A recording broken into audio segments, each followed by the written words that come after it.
மாசத்துக்கு 7,000 கோடி வட்டி கட்டிக்கிட்டு இருக்காங்க. அப்படி இருக்கிறவங்க இன்னும் நீங்க ஆட்சியை கையில கொடுத்தா இன்னும் 10 லட்சம் கோடி கடன் வாங்குவாங்களே தவிர வேற ஒண்ணும் இவங்க செய்ய மாட்டாங்க. இப்ப 12 லட்சம் கோடி கடன் வாங்கி இருக்கிறதுக்கு ஒருத்தர் மேல 2 லட்சம் ரூபாய் கடன் இருக்கு. ஜனங்களை வச்சுதான் கடனை கொடுப்பாங்க. அந்த மாதிரி தான் இவங்க இப்ப கடையில நீங்க நகை கடை, அடகு கடை, இங்க போனா நகையை வச்சுட்டு கொடுப்பாங்க. அரசாங்கம் மக்களை வச்சுட்டு தான் கொடுக்குது. ஆனா உங்களுக்கு டோக்கன் கொடுக்குறவங்க அதையும் நாளைக்கு கடை வாங்கி கொடுக்கறது தான். இதெல்லாம் யார் தலையில விடியுது? மக்கள் தலையில விடியுது. உங்களுக்கு ஏதாவது ஒரு வேலை வாய்ப்பை ஏற்படுத்தி கொடுத்தா அதை வச்சு நீங்க சம்பாத்தியம் பண்ணிக்கலாம். உங்க குடும்பத்தை நீங்க காப்பாத்துவீங்க. இன்னும் 4 பேரை கூட காப்பாற்ற முடியும் உங்களால. ஆனா அதுக்கு உண்டான வழி எதுவுமே இல்லை. எதையுமே செய்யாம சும்மா டோக்கனை கொடுக்குறேங்கிறது, ஃப்ரிட்ஜை கொடுக்குறேங்கிறது, 10,000 ரூபாய் பணம் கொடுக்குறேங்கிறது, இதெல்லாம் நம்பி மோசம் போயிடக்கூடாதுங்கிறத தான் நான் இப்ப தமிழ்நாட்டுல எல்லா இடத்துலயும் பிரச்சாரம் பண்ணிட்டு வரும்போது மக்களுக்கு விழிப்புணர்வை ஏற்படுத்திக்கிட்டே வர்றேன். அம்மா இருந்தப்ப இப்படிலாம் செய்யல. அம்மா இருந்தப்ப 1,80,000 கோடி கடன். ஆனா மிக்சி கொடுத்தாங்க, கிரைண்டர் கொடுத்தாங்க, பிள்ளைங்களுக்கு சைக்கிள், லேப்டாப் கொடுத்தாங்க, சீருடை 4 கொடுத்தாங்க. பிள்ளைகளுக்கு பாட புத்தகம் எல்லாம் அம்மா அப்பாவுக்கு சிரமம் கொடுக்காம படிக்க வச்சாங்க. தான் பிள்ளைங்க மாதிரி செஞ்சாங்க. செஞ்சது அம்மா. அப்பா கடை இவ்வளவு வாங்கல. நல்லா கவனிக்கணும் நீங்க. ஆனா இப்ப வாங்கின கடை எல்லாம் எங்க போகுது? யாரு வீட்டுக்கு போகுது? எங்க போயிட்டு இருக்கு? மக்கள்கிட்ட நீங்க அம்மா இருந்தப்ப 500 யூனிட் நீங்க வீட்டுல உபயோகப்படுத்துறவங்க குடும்பம் 2 கோடி வீடு இருக்கு தமிழ்நாட்டுல.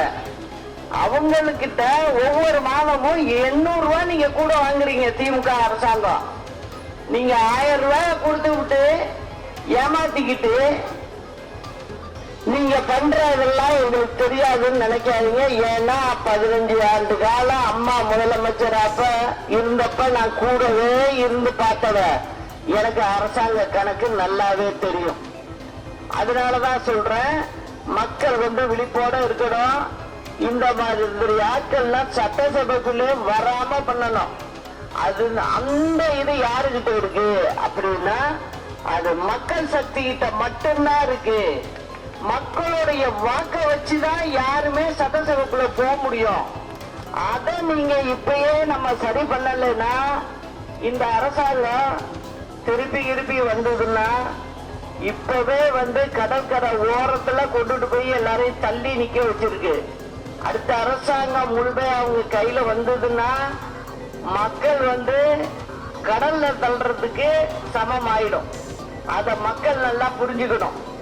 உங்க வீட்டுல படிச்ச பிள்ளைங்க இருந்ததுன்னா யாருக்காவது வேலை கிடைச்சிருக்கா? வேலை கொடுத்துருப்பாங்களா? அவங்க ஒண்ணும் செய்யல. முதல்ல தண்ணி பிரச்சனையை தீர்த்திருக்காங்களா? கிடையாது. தமிழ்நாட்டுல எந்த இடத்துல போனாலும் தண்ணி குடிக்கிறதுக்கு தண்ணி இல்லைங்கிறாங்க, உப்பு தண்ணிங்கிறாங்க. கடற்கரை ஓரத்துல உள்ள கிராமங்கள்லாம் தண்ணி உப்பு தண்ணிங்க அப்படிங்குது. குடி தண்ணிய குடிச்சு நாங்க ரொம்ப வருஷம் ஆயிடுச்சுங்குதுங்க. அதனாலதான் சொல்றேன், சும்மா தேர்தல் அறிக்கைன்னு சொல்லி 505 அறிக்கையை போன அரசாங்கம் வர்றதுக்கு முன்னே கொடுத்து ஏமாத்தி தான் இவங்க ஆட்சிக்கு வந்தாங்க. அதுல 50 கூட செய்யல அவங்க. ஆனா திருப்பி இப்ப 525 வாக்குறுதி கொடுத்து திருப்பி அடுத்த தேர்தலுக்கு வந்துட்டாங்க இவங்க. நான் இப்ப வந்த இடம்லாம் அவங்க அந்த ஊருக்கு என்ன செய்யறேன்னு சொன்னாங்களோ அதை அந்த மக்கள்கிட்ட கேட்கிறேன், செய்யலைங்குது. அதை நான் கேட்டுக்கிட்டே தான் வந்துகிட்டு இருக்கேன். இதுதான் திமுக செய்யற வேலை. அதனால அதுக்கு நீங்க முடிவு கட்டி ஆகணும். நிச்சயமா நல்லது நடக்கணும். அம்மாவுடைய ஆட்சி இருந்தாதாங்க ஏழை மக்களை பார்ப்பாங்க.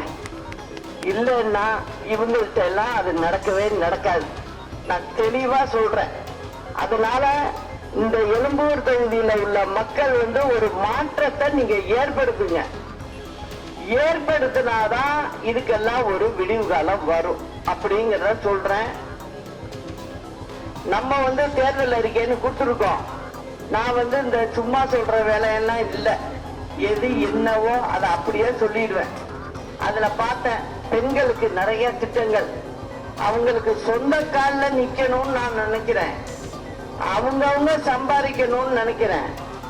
அவங்களால முடியும். பெண்களால முடியாது எதுவுமே இல்லை. ஒரு குடும்பத்தை நல்லா பார்த்துக்கிறவங்க. அதனால அதுக்கு உண்டான திட்டங்கள்லாம் நம்ம இதுல வருது. இளைஞர்களுக்கும் சொல்றேன், பெண் பிள்ளைகளுக்கும் சொல்றேன், அவங்களுக்கெல்லாம் வேண்டிய பயிற்சிகள் கொடுத்து ஃப்ரீயா கொடுத்து அவங்களுக்கு அதுக்கு உண்டான தொழில் செய்யணும்னு ஆசைப்படுறாங்களா, வேலைக்கு போகணும்னு ஆசைப்படுறாங்களா, அந்த அளவுக்கு அவங்களையும் நாங்க உருவாக்கிடுவோம்.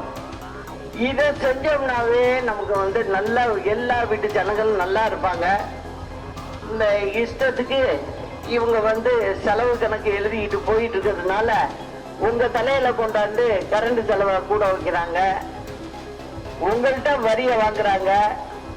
அது நீங்க சென்னையில குடியிருக்கவங்க, உங்களுக்கு தெரியாது இல்ல என்னென்ன அக்குடும்பம் நடக்குதுங்க. மற்ற ஊரை விட அதிகம் நடக்கிறது சென்னை. அப்படி இருக்கிற இடத்த நம்ம மாத்தணும். ஒரு சுகாதாரமான வாழ்க்கைய நம்ம கொடுக்கணும். அவங்களுக்கு சுற்றுச்சூழலை சரி பண்ணணும். இதெல்லாம் ரொம்ப மோசமா இருக்குங்க. அதனாலதான் உங்கள்கிட்ட நான் இத சொல்லி நான் வாக்கு கேட்கிறேன். போய் சொல்லி வாக்கு கேட்கிற பழக்கம் கிடையாது.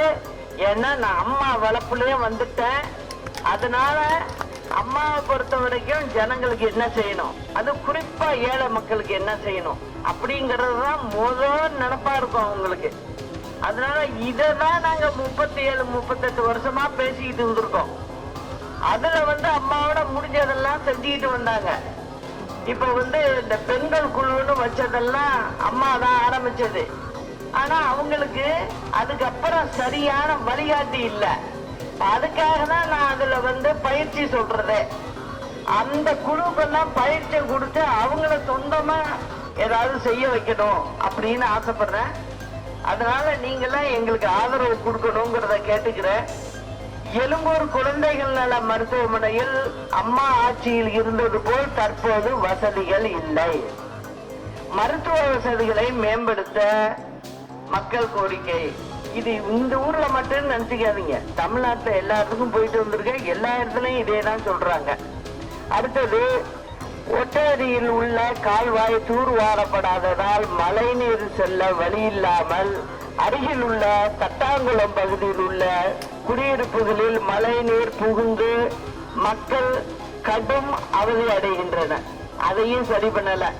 அங்கிருந்து என்ன பண்றாங்க, சும்மா ஒரு ரெயின் கோட்டை போட்டுக்கிட்டு ஒரு கொடையை பிடிச்சிக்கிட்டு நிக்க வேண்டியது. ஓ இங்க ஏதாவது தண்ணி போகுது இப்படிதானா அப்படின்னு சொல்லிட்டு முதல்வர் போயிடுவாரு.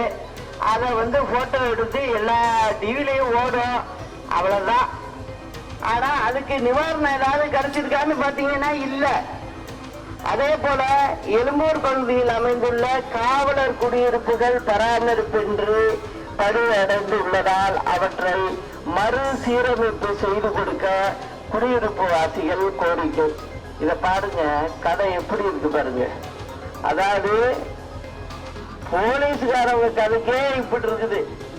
அவங்க குடியிருக்க வீட்டு கதையும் இதான். போலீஸுக்கு மந்திரி, முதலமைச்சர்.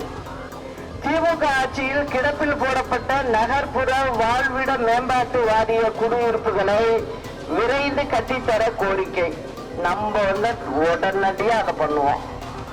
நேவல் ஹாஸ்பிட்டல் ரோடு பகுதியில் அமைந்துள்ள குடியிருப்பு பகுதிகளில் கழிவுநீர் தெருவிளக்கு உள்ளிட்ட அடிப்படை வசதிகள் ஏதும் இல்லாத நிலை உள்ளதாக குற்றச்சாட்டு.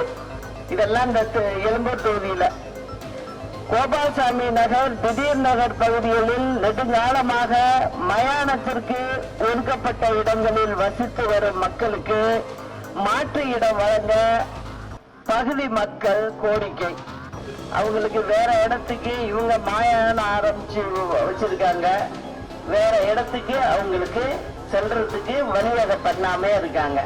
அப்புறம் என்ன இந்த அரசாங்கம் இப்ப ஓட்டு கேட்க வருதுன்னு எனக்கு புரியல. அப்புறம் போன முறை தேர்தல் வாக்குறுதியில சொன்னது, இந்த தொகுதிக்கு வாக்குறுதி எண் 93 நம்பரை போட்டுல கொடுத்தாங்க. பொய்யே நம்பரை போட்டு கொடுக்குறாங்க அவங்க. சென்னை நகரின் ஆறுகள் பாதுகாப்புக்கு 5000 கோடி ஒதுக்கீடு செய்தீர்களா? செஞ்சு நாங்க எல்லாத்தையும் சரி பண்ணிடுவோம். நாங்க சரி பண்ணல. அதே போல பாருங்க, மொத்தம் 4 வாக்குறுதி கொடுத்திருக்காங்க இந்த ஒரு தொகுதிக்கு. மீதி 3ஐயும் சொல்றேன் பாருங்க. வாக்குறுதி எண் 211 சென்னையில் தோல் பொருட்கள் பூங்கா அமைக்கப்படும். இல்ல. வாக்குறுதி எண் 394 சென்னையில் லாரிகள் மூலம் குடிநீர் விநியோகத்தை தவிர்த்து புதிய குழாய்கள் அமைத்து அனைத்து வீடுகளுக்கும் குடிநீர் வழங்கப்படும். வாங்கிட்டாங்களா? வாக்குறுதி எண் 325 அனைத்து அரசு மருத்துவமனைகளிலும் நவீன வசதி கொண்ட முதியோர் வார்டுகள் அமைக்கப்படும் சொல்லியிருக்காங்க. அதெல்லாம் அமைக்கல. இதுதான் பொய். இஷ்டத்துக்கு சொல்ல வேண்டியதுதான் திமுகவோட வேலை. அதனால இங்க ஒரு மாற்றத்தை நீங்க கொண்டு வரணும்னு நினைக்கிறேன். அதுக்கு நீங்க எழும்பூர் தொகுதி நம்ம கழக வேட்பாளர் மகிழன்பன் அவர்களுக்கு